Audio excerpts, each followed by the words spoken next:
O segredo para a nossa fidelidade e a nossa perseverança é quando nós conseguimos amar de verdade a Jesus Cristo.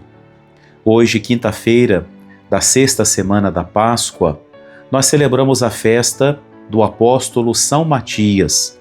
Por isso, o Evangelho não é o Evangelho da quinta-feira, mas o Evangelho próprio da missa de São Matias, que é o Evangelho segundo São João, no capítulo 15, a partir do versículo 9.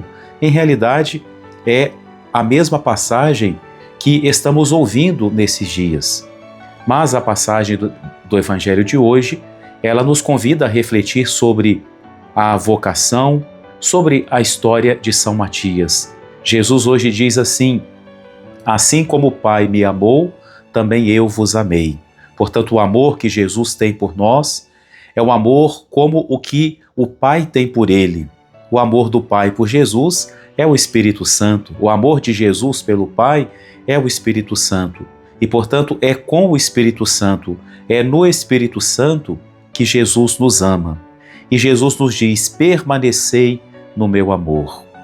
E em seguida ele vai dizer que se nós guardarmos os seus mandamentos, nós vamos permanecer no seu amor.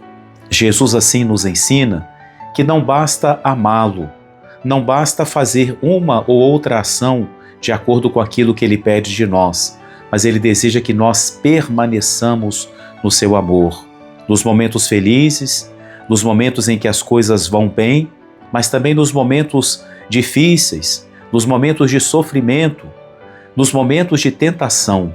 Devemos permanecer, perseverar no amor de Jesus. Jesus lembra também, nesta mesma passagem: não fostes vós que me escolhestes, mas fui eu que vos escolhi e vos enviei, para que produzais fruto e o vosso fruto permaneça. A nossa vocação é uma escolha de Jesus. Ele me escolheu, ele escolheu a você. O que nós fizemos é responder a essa escolha, a esse chamado. Nós damos a Deus o nosso sim, porque Ele nos chamou, a iniciativa é dele.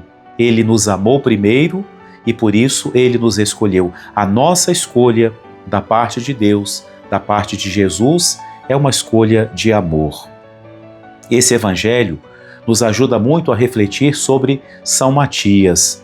Nós sabemos que São Matias foi escolhido pelos 11 apóstolos e não diretamente por Jesus. Depois da morte de Judas, os apóstolos entenderam que era preciso conservar o número de 12 apóstolos. Eles já tinham entendido o sentido deste número. Assim como o antigo povo de Deus foi fundado sobre os 12 filhos de Israel, de Jacó, assim o novo povo de Deus é fundado sobre os 12 apóstolos. E por isso, quando os apóstolos vão iniciar a sua missão, eles compreendem que precisam escolher um para ficar no lugar de Judas. Esse evangelho que nós ouvimos também nos convida a refletir sobre o que Judas fez. Judas foi escolhido por Jesus. A ele também Jesus poderia dizer: não foi você, Judas, que me escolheu, mas fui eu que te escolhi. Portanto, Jesus amou a Judas e o escolheu. O problema é que Judas não permaneceu no amor de Deus. Ele foi se distanciando de Jesus. Desde o momento em que Jesus anunciou a Eucaristia, Judas começou a se distanciar de Jesus. Depois veio a ambição e Judas começou a amar mais o dinheiro do que ao próprio Jesus.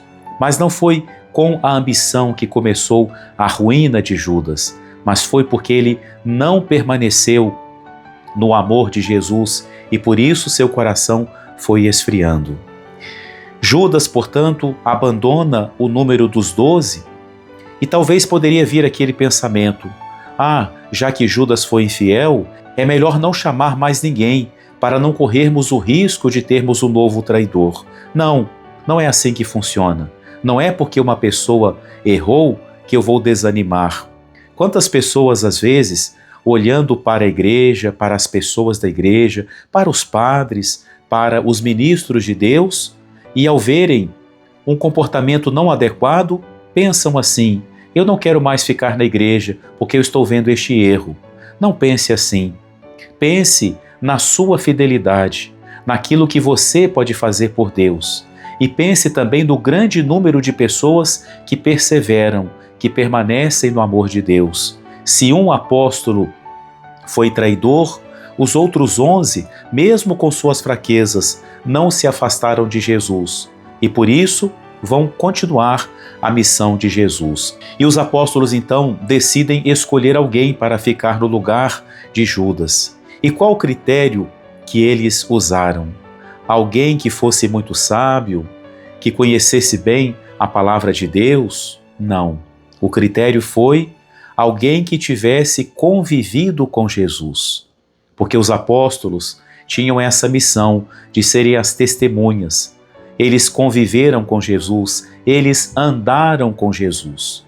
Matias ainda não tinha sido escolhido como apóstolo, mas ele tinha andado com Jesus. Portanto, ele tinha experimentado na sua vida quem era Jesus. Os apóstolos rezam, fazem um sorteio e Matias é o escolhido. Parece que foi simplesmente uma sorte, uma coincidência, mas o Evangelho de hoje nos explica que não foi assim. Em realidade, Jesus estava escolhendo Matias, mas agora as escolhas de Jesus passam pela igreja. É a igreja que chama, é a igreja que escolhe aqueles que vão ser enviados em seu nome. Mas a igreja, na sua escolha, no seu discernimento, ela sempre vai procurar ver aquele a quem Deus chamou. A vocação sempre nasce de Deus e passa pela igreja. Que, portanto, a história de Judas, que não permaneceu no amor, e a vocação de Matias, escolhido também por Deus para compor, para preencher essa lacuna deixada pela infidelidade de Judas, que tudo isso nos ajude a renovarmos o nosso desejo de sermos fiéis a Jesus. Nós também podemos ser traidores porque somos fracos. E qual vai ser o segredo para que nós não traiamos Jesus? Permanecer no seu amor, viver os seus mandamentos não como um peso, como uma obrigação, mas como algo que vem do amor e que nós fazemos por amor. E no nosso Minuto com a Virgem Maria, quero te convidar a refletirmos hoje sobre Nossa Senhora, a Virgem Fiel. Ao contemplarmos esse Evangelho, onde Jesus nos convida a permanecermos no seu amor, podemos olhar para Nossa Senhora. Ela permaneceu no amor de Deus. Ela foi escolhida por Deus. A ela também Deus pôde dizer: não foste tu, Maria, que me escolheste, mas fui eu que te escolhi. Deus escolheu a Virgem Maria, Deus a preparou e Deus a escolheu também porque a amou. E o que Deus esperou de Nossa Senhora, e foi o que ela fez, ela permaneceu no amor de Deus e por isso ela foi fiel. Por isso ela é chamada a Virgem Fiel, fiel aos planos de Deus, desde o início. Quando o anjo lhe anuncia os planos de Deus, ela dá o seu sim, ela é fiel ao que Deus espera dela. Nos longos anos em Nazaré, ela permanece fiel à sua missão de cuidar de Jesus. Ela vai estar de pé junto à cruz numa atitude de fidelidade. E mesmo após a ascensão, ela continua sendo a mãe fiel da igreja. Por isso, na preparação para Pentecostes, ela estava em oração. Os apóstolos estavam com ela em oração e quando vem o Espírito Santo, ali está presente também a Virgem Maria.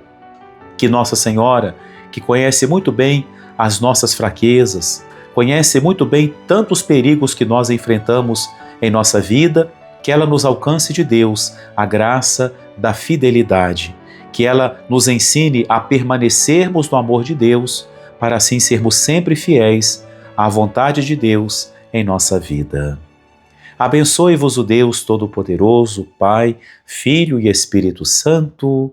Amém.